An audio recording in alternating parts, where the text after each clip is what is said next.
सक्नुहुनेछ कागबेनी ठ्याक्क कागबेनीमा फलेको जो आन्टी के हो जौँको गाउँ यहाँ कस्तो राम्रो फलेछ।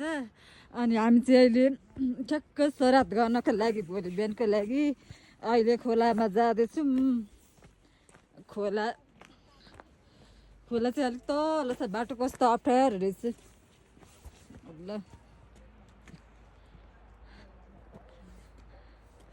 कागबेनीको सुन्दर दृश्य हेर्न सक्नुहुनेछ।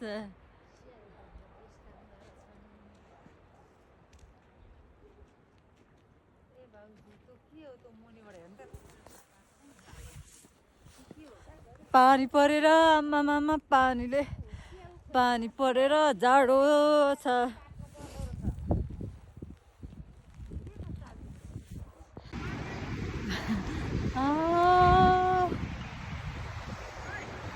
फुलमा छु गाइस, फुलमा पक्ने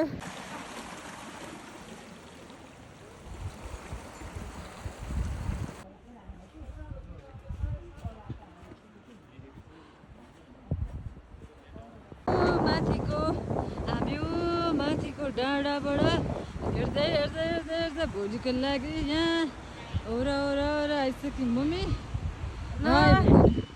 भोलिको लागि हेर्नु न गाइज, श्राद्ध गर्नलाई ठिक पार्नलाई चाहिँ हेर्नु न यहाँले सबैले छोडेर पुगिसक्नु भयो। हेलो कागबेनी ल दामी